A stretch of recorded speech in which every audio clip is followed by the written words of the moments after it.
नमस्कार, good morning everybody. मैं अनिल कुमार मारवाल, राजकीय उच्च माध्यमिक विद्यालय जमवारामगढ़, व्याख्याता राजनीति विज्ञान।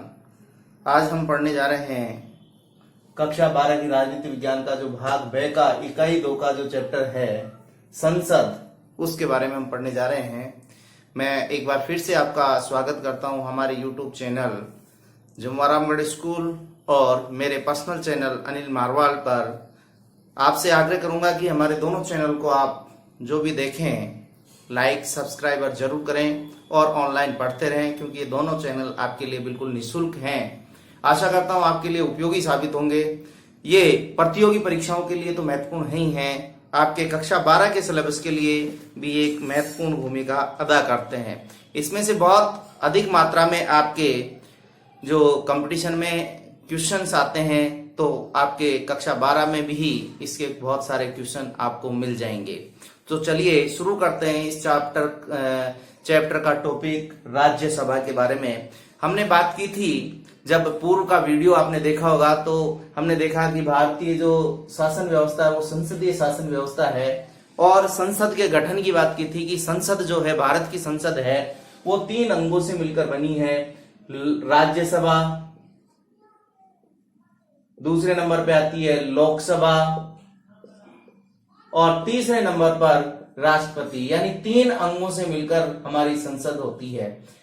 ध्यान रखिए, मैं आपको बता दूं कि संसद, राज्यसभा और लोकसभा, इनका किन अनुच्छेदों में वर्णन किया गया है, इनका प्रावधान किया गया है, तो अनुच्छेद 79, 80 और 81, यानी 79, 80 और 81 जो अनुच्छेद हैं, उन अनुच्छेदों में संसद, राज्यसभा और लोकसभा के गठन की बात की गई है। इसको आप बिल्कुल आसान तरीके से ऐसे याद कर सकते हैं, स,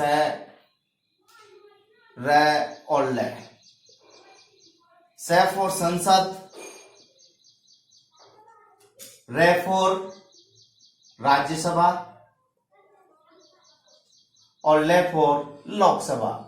यानी आप इन तीनों वर्णों को याद कर लीजिए सरल तरीके से, संसद, राज्यसभा और लोकसभा। फिर आप गिनती बोल दीजिए 79, 80 और 81। ये आपके अनुच्छेद तैयार हो गए। किसके? अनुच्छेद 79 यानी 79 में किसका प्रावधान किया गया? संसद के गठन का। अनुच्छेद 80 में राज्यसभा के गठन का प्रावधान किया गया है, तो अनुच्छेद 81 में जो है वो लोकसभा का प्रावधान किया गया है। इनके बारे में पढ़ते हैं हम। सबसे पहले पढ़ते हैं अपन राज्यसभा के बारे में। किसके बारे में? राज्यसभा के बारे में। तो राज्यसभा का जो गठन है वो किस प्रकार से किया जाता है और इसमें क्या क्या प्रावधान किए गए हैं, इसके बारे में हम पढ़ते हैं। तो राज्यसभा जो है वो एक तरह से आपके उच्च सदन है। कौन सा सदन है? उच्च सदन भी बोलते हैं इसको। पहला क्या बोलते हैं इसको? उच्च सदन भी बोलते हैं, स्थायी सदन भी बोला जाता है, और इसको राज्यों का सदन भी बोला जाता है।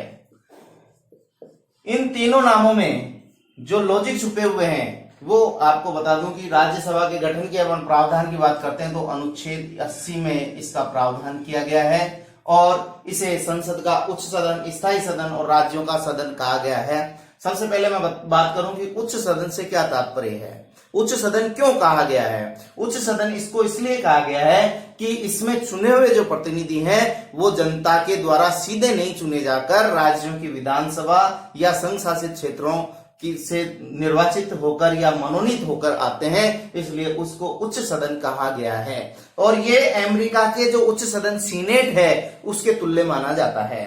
स्थायी सदन इसलिए कहा जाता है कि ये कभी भंग नहीं होता है। मैं आपको बता दूं कि जब मूल संविधान की बात की थी तो राज्यसभा की जो अवधि है उसके बारे में कोई विचार नहीं किया गया, लेकिन बाद में संसद के द्वारा जो जनप्रतिनिधित्व अधिनियम 1951 है उसके द्वारा इस सदन को स्थायी इसलिए कर दिया गया कि इसमें जो सदस्य हैं उनका कार्यकाल 6 वर्ष का होता है। कितने का?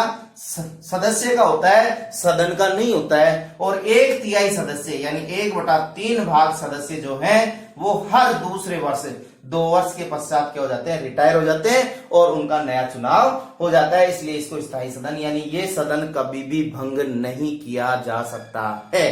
नंबर बात आती है राज्यों का सदन। राज्यों का सदन इसको इसलिए कहा जाता है कि इसमें जो चुने हुए प्रतिनिधि हैं वो क्या होते हैं कि राज्य के जो विधानसभा के जो सदस्य हैं, निर्वाचित सदस्य हैं, वो इनका निर्वाचन करते हैं। यानी यहां पर राज्यों का प्रतिनिधित्व होता है, व्यक्तियों का प्रतिनिधित्व या जनता का प्रतिनिधित्व नहीं होकर यहां के जो सदस्य हैं वो एक तरह से राज्य का, जनता का करते हैं अप्रत्यक्ष रूप से, लेकिन राज्यों का प्रतिनिधित्व करते हैं, इसलिए इसको राज्यों का सदन कहा जाता है। तो ये राज्यसभा के सदस्यों की बात होगी। और अब इसकी बात करते हैं कि इसमें सदस्य संख्या कितनी हो सकती है। सदस्य संख्या की जब बात करते हैं तो इसमें अधिकतम सदस्य 250 हो सकते हैं। कितने हो सकते हैं? 250 सदस्य इसमें हो सकते हैं। और उन 250 सदस्यों का भी दो भागों में वर्गीकरण किया गया है।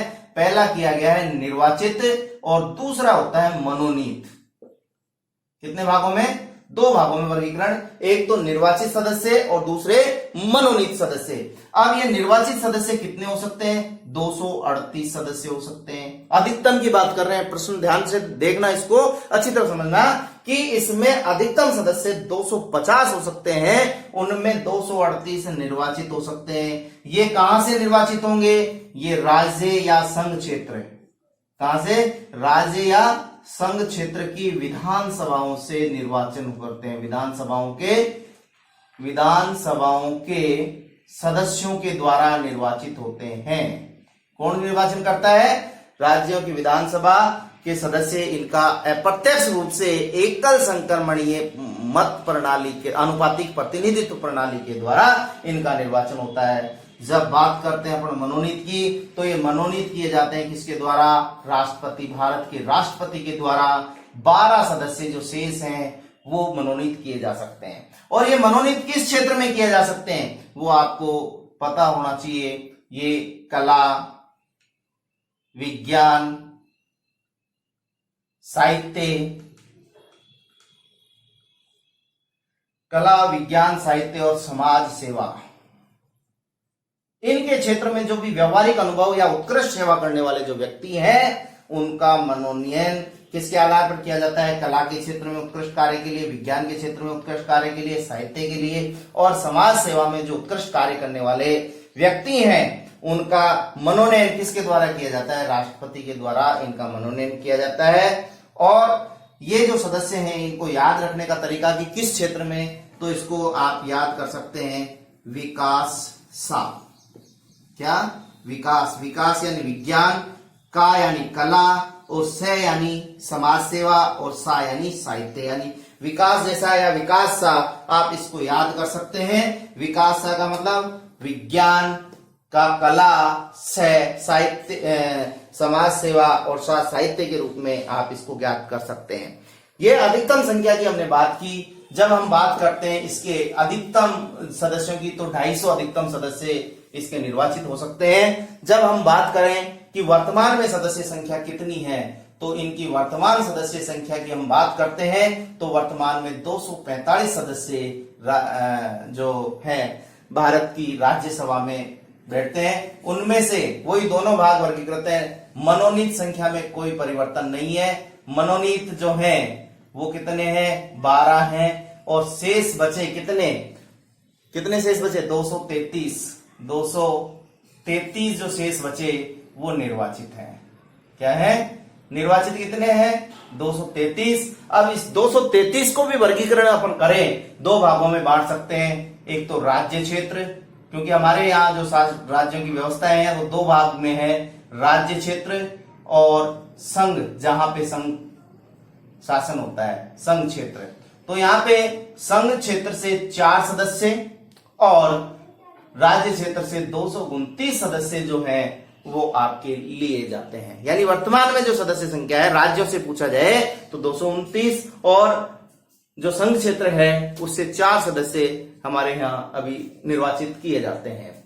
बात आती है कि ये जो निर्वाचन होता है वो किस आधार पर किया जाता है, तो जो भारतीय संविधान की 4थी अनुसूची, कौन सी अनुसूची? 4थी अनुसूची के अनुसार, 4थी अनुसूची के अनुसार जो है वो किसके आधार पर किया जाएगा? जनसंख्या के आधार पर। किसके आधार पर? जनसंख्या के अनुपात के आधार पर, कि जहां जितनी जनसंख्या है उतना ही आनुपातिक रूप से जो क्षेत्र निर्धारित किए गए हैं। और यही कारण है कि जो सबसे ज्यादा स्थान 31 स्थान निर्धारित किए गए हैं वो उत्तर प्रदेश के, यानी उत्तर प्रदेश में जो राज्यसभा की सीटें हैं वो 31 हैं। जब हम लोकसभा की सीटों की बात करेंगे तो भी उत्तर प्रदेश ही, क्योंकि सबसे ज्यादा जनसंख्या वाला जो राज्य है वो है उत्तर प्रदेश। और इसके बाद में हम राजस्थान की बात करें तो राजस्थान के हिस्से में 10 राज्यसभा सीटें आती हैं। और कुछ राज्य जो हैं जैसे मणिपुर, मेघालय और गोवा, ऐसे राज्य हैं जिनके खाते में केवल एक राज्यसभा सीट होती है। और जब अपन संघ क्षेत्रों की बात करते हैं तो संघ क्षेत्रों में आपके संघ क्षेत्र में दिल्ली और पांडिचेरी या पुदुचेरी जो है उसके हिस्से में एक एक सीट आपके आ जाती है।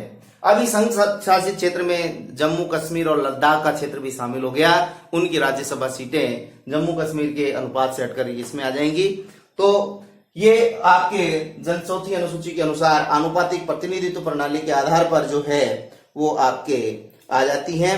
जब इसकी बात करते हैं कि ये प्रावधान लिया कहां से है, तो ये आयरलैंड के संविधान से लिए गए हैं। कौन से संविधान से लिए गए हैं? आयरलैंड के संविधान से इसका प्रावधान लिया गया है। जब हम बात करते हैं अमेरिकी जो सीनेट है, सीनेट और हमारी राज्यसभा की तुलना करते हैं तो दोनों में फर्क यह है कि सीनेट में जो सभी राज्य हैं उन सभी राज्यों को बराबर सीटें आवंटित की गई हैं, जबकि हमारे यहाँ राज्यसभा में जो जनसंख्या के आधार पर जो सीटें हैं वो निर्धारित की गई हैं। तो ये जो है ऐसे क्वेश्चन इसमें से बढ़ते हैं, इंपॉर्टेंट, इसको आप अच्छी तरह से याद कर लें और इसके टेस्ट के बारे में हम आगे बात करेंगे। जब आगे इसी का टॉपिक है राज्यसभा से संबंधित जो टॉपिक है वो है राज्यसभा के जो सदस्य हैं उनका निर्वाचन, यानी निर्वाचन किस आधार पर किया जाता है। राज्यसभा सदस्यों का निर्वाचन मैंने बताया कि अभी एकल संक्रमणीय आनुपातिक पद्धति का नाम है आनुपातिक प्रतिनिधित्व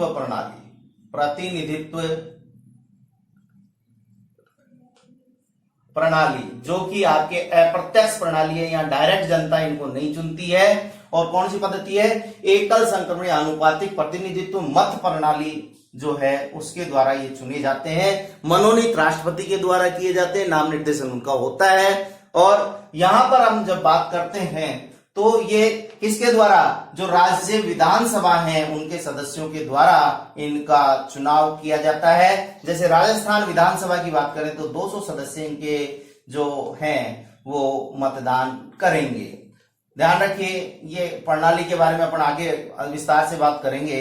मैं अभी बताऊं कि अभी हाल ही में जून में जो चुनाव हुए थे, राज्यसभा के चुनाव हुए थे, यहां से 3 सीटें खाली हुई थी। उन 3 सीटों पर जो करंट जीके में आएंगे वो 2 कांग्रेस के खाते में, 1 बीजेपी के खाते में जो सीट गई है। तो जो नवनिर्वाचित सांसद हैं वो हैं, पहले हैं केसी वेणुगोपाल, कांग्रेस से हैं वेणुगोपाल, जीके की दृष्टि से ये बहुत इंपॉर्टेंट है। नंबर 2 पे है नीरज के डांगी, ये आपके जो चुने गए कांग्रेस से। और तीसरे नंबर पे जो है वो है राजेंद्र गहलोत, जो बीजेपी से चुने गए हैं। तो ये 3 सदस्य जो हैं वो अभी वर्तमान में जून 2020 में ही चुनकर राज्यसभा में पहुंचे हैं। ये रही इसकी बात। जब हम बात करते हैं इसकी अवधि की, जो राज्यसभा की जो अवधि है या कार्यकाल है, अवधि या कार्यकाल, तो मैंने अभी बताया कि राज्यसभा के सदस्यों का कार्यकाल होता है, न कि सदन का। यानी राज्यसभा क्या है? एक स्थायी सदन है। कौन सा है? स्थायी सदन। जब हम मूल संविधान की बात करते हैं तो मूल संविधान में इसके कार्यकाल के बारे में कोई भी प्रावधान नहीं किया गया था, लेकिन बाद में जो जनप्रतिनिधित्व अधिनियम जो 1951 आया उसके अनुसार इसके सदस्यों का कार्यकाल 6 वर्ष निर्धारित किया गया है। और ये एक स्थायी सदन है और इसके जो सदस्य हैं वो आपके हर 2 वर्ष में 1/3 सदस्य रिटायर हो जाते हैं और उनके स्थान पर नए जो सदस्य हैं उनका मनोनयन या निर्वाचन कर दिया जाता है। तो इसलिए इसकी जो निर्धारित है वो स्थायी सदन है। कार्यकाल के बारे में, सदस्यों का कार्यकाल होता है। इसके बाद में आते हैं पदाधिकारी। 2 पदाधिकारी होते हैं इसके, एक तो सभापति नंबर 1 पे और दूसरा होता है उपसभापति। यहां थोड़ा सा आपको ध्यान में रखने की जरूरत है कि जो यहां सभापति होता है वो होता है पदेन, यानी जो पद पे होता है। कौन से पद पे? उपराष्ट्रपति के पद पे। यानी भारत के जो राज्यसभा का जो पद सभापति होता है वो पदेन सभापति होता है। जो भारत का उपराष्ट्रपति चुनकर जाता है वो ही इसका सभापति होता है, जो कि इसके सदन का सदस्य नहीं होता है। गांठ बांध लें कि एक ऐसे सदन का सभापति जो उस सदन का सदस्य ही नहीं होता है वो होता है भारत का उपराष्ट्रपति, जो पदेन सभापति होता है किसका? राज्यसभा का। अब उपसभापति की बात करते हैं तो उपसभापति होता है वो राज्यसभा के सदस्यों में से ही चुना जाता है। कहां से चुना जाता है? राज्यसभा के सदस्यों में से ही चुना जाता है। और जब सभापति नहीं होता है या राष्ट्रपति की अनुपस्थिति में यह कार्य करता है, उस समय उपसभापति ही इस सदन का सभापति होता है। धन्यवाद दोस्तों। कैसा लगा वीडियो? लाइक और कमेंट जरूर करें। कोई भी परेशानी हो तो वीडियो देखने के बाद में आप कमेंट बॉक्स में कमेंट जरूर करें, ताकि वीडियो को आगे और उपयोगी आपको बनाया जा सके। छोटा सा वीडियो था, बहुत ही उपयोगी वीडियो था।